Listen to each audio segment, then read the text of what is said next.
ఉన్న బంగారాన్ని విడిపించి ఆ రోజు ఆన్లైన్ రేటుకే మేము కొంటాం. Sharma gold company.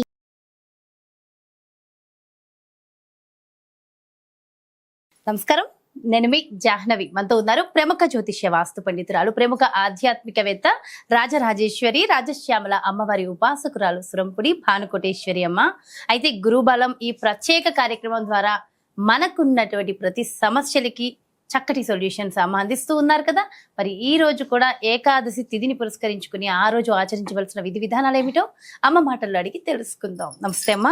జై శ్రీరామ్. శ్రీమాత్రే నమః. శ్రీ గురుభ్యో నమః. జై శ్రీరామ్ అమ్మ.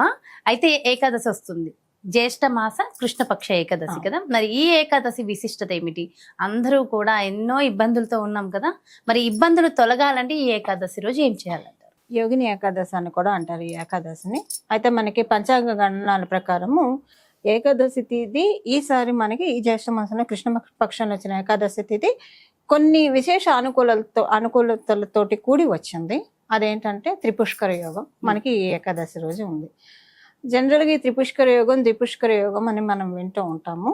త్రిపుష్కర యోగం అంటే ఆ రోజు మనం ఏ పని చేసినా మళ్ళీ మనం చేయగలుగుతాం. సో ఆ రోజు మనం చేసే పనుల మీద ఒక చెక్ పెట్టుకోవాలి. ఆ రోజు అప్పు చేశారు అనుకోండి, మళ్ళీ అప్పు చేయాల్సి వస్తారు. సో అప్పు తీరుస్తూ ఉంటే అప్పు తీర్చడానికి మనకి యోగ్యత కలుగుతుంది. అంటే ఇంకా మన వాలెట్ పెరుగుతుంది, అంటే మనకి ఇన్కమ్ సోర్సెస్ ఎక్కువగా జనరేట్ అవుతాయి, మనకి మంచి ఆలోచనలు వస్తాయి. ఏ పనులు చేస్తే మన ఇన్కమ్ స్టాండర్డ్స్ని, మన లైఫ్ స్టాండర్డ్స్ని మనం పెంచుకోవచ్చు. ఇలాంటి ఆలోచనలు అన్నీ వచ్చి మనల్ని అలాగే డెస్టినీ డ్రైవ్ చేస్తుంది. అలాగే ఈ రోజు కనుక ఉద్యోగం చేరడానికి వీటన్నిటికీ కూడా చాలా మంచి రోజు జాహ్నవి. అంటే కృష్ణపక్షం అయినా కూడా త్రిపుష్కర యోగం ఉండడం వల్ల ఇప్పుడు బట్టలు బంగారం ఇలాంటివి కొనుక్కుంటే మళ్ళీ కొనుక్కోవడానికి అవకాశం ఉంటుంది. అందులో మనకి ఈసారి మంగళవారంలో వచ్చింది. మంగళవారం మారుకోరుతుంది. దాంట్లో త్రిపుష్కర యోగం అంటే ఇంకా విశేషం అన్నమాట. అంటే ఇంకా బలం ఎక్కువ అనమాట. ఇప్పుడు ISI స్టాంప్ అంటారు చూసారా, అలాంటిది ఈ రోజు యోగిని ఏకాదశి. సో ఎప్పుడైనా సరే ఏ ఏకాదశి తిథి అయినా సరే మనకి విష్ణుమూర్తి ఆరాధనకి చాలా విశేషం. ఇది మనందరికీ తెలిసిన విషయమే. మనం రోజు అంటే ఏకాదశి తిథులు రోజు ప్రతి నెల చేయంగా ఆ చేసే మనిషి సాక్షాత్తు విష్ణు స్వరూపుడు అయిపోతాడు. ఇంకా వాళ్ళని మనం విష్ణువు కింద భావించాలి. అదే అమ్మాయి అయినా, ఆడవాళ్ళైనా, మగవాళ్ళైనా కూడా. ఆడవాళ్ళు అయితే అమ్మవారి స్వరూపం, మగవాళ్ళు అయితే కనుక విష్ణు స్వరూపం అవుతారు. లక్ష్మీనారాయణ వాళ్ళు అయిపోతారు అనమాట.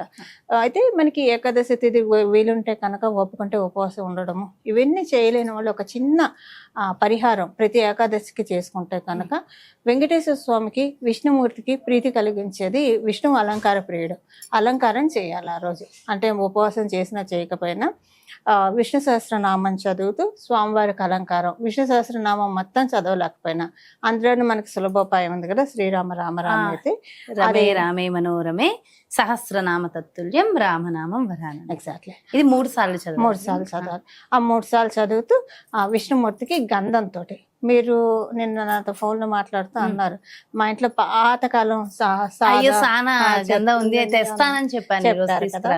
అది యాక్చువల్ గా అలా మనం చక్కగా సానపట్టాలి గంధాన్ని. సానపట్టేసేసి ఆ సానపట్టిన గంధంతో విష్ణుమూర్తికి కానీ, వెంకటేశ్వర స్వామికి, శ్రీరాముడికి కానీ, లక్ష్మీ నరసింహస్వామి కానీ, కృష్ణ పరమాత్ముడికి కానీ, ఎవరైనా సరే విష్ణుమూర్తి సత్యనారాయణ స్వామి వారికి కానీ, ఏ అవతార మూర్తి మీ ఇంట్లో ఉందో ఆ స్వామి వారి ప్రతిమకి గంధం పెట్టి అరగతీసిన గంధము స్వామివారికి అత్యంత ప్రీతికరం.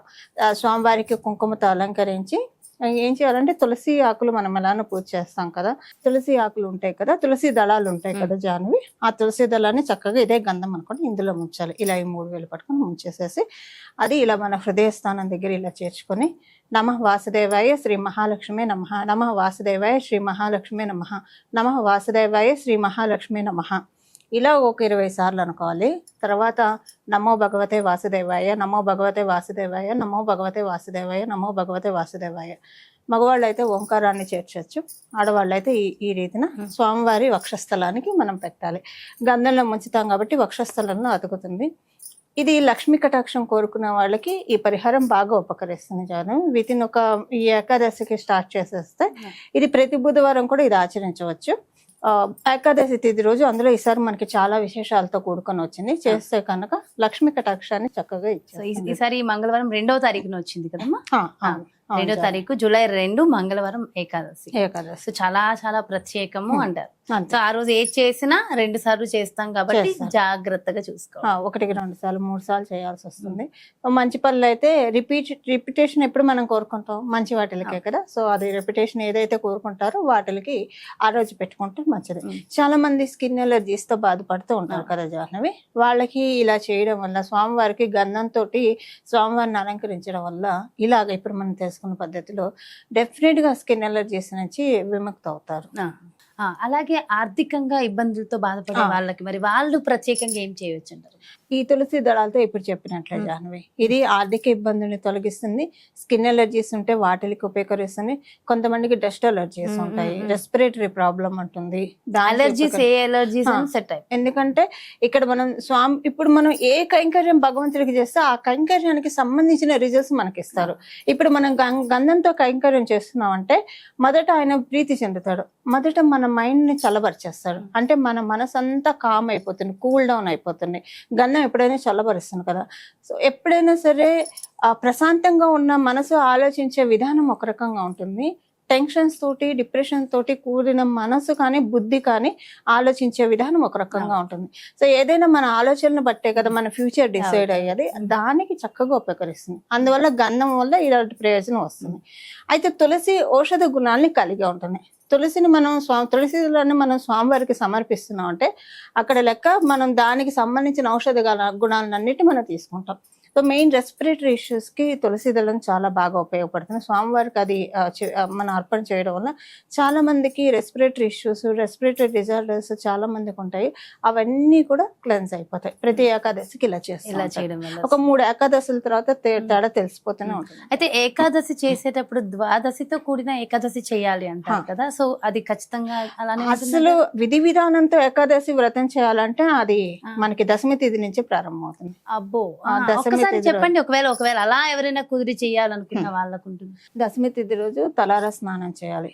తలారా స్నానం చేసేసి ఆ రోజు స్వామివారికి ఉపవాసం ఉండాలి. ఉపవాసం ఉండి రాత్రిపూట అల్పాహారం తీసుకొని ఆ దశమి రోజు రాత్రంతా హరినామ స్మరణతో గడపాలి. మళ్ళీ జాగరణ హరినామ స్మరణతో జాగరణ చేయాలి. మళ్ళీ ఏకాదశి రోజు మళ్ళీ తలస్నానం చేయాలి. షాంపూ పెట్టుకోకూడదు. ఎరిగే ఏకాదశి ఎరక్క ద్వాదశి రోజు తలస్నానం అంటే అభ్యంగన స్నానం చేయకూడదని మనకి శాస్త్రాల్లో ఉన్న విషయం. అందుకని షాంపూ కుంకుడుకాయలు ఇవేవి వాడకూడదు. ఉత్తగా తలస్నానం చేయాలి. ఏకాదశి రోజు మనము ఆహారము అంటే వర్జించాలి అని మనకి చెప్తున్నాం. ఒకవేళ ఓపిక లేని వాళ్ళు లఘువుగా ఆహారం తీసుకోవచ్చు. పిండి ఉప్పుడు పిండో ఇలాంటివి ఏవైనా చేసుకొని తినొచ్చు. అది ఆ రోజు రాత్రి కూడా జాగారం ఉండాలి.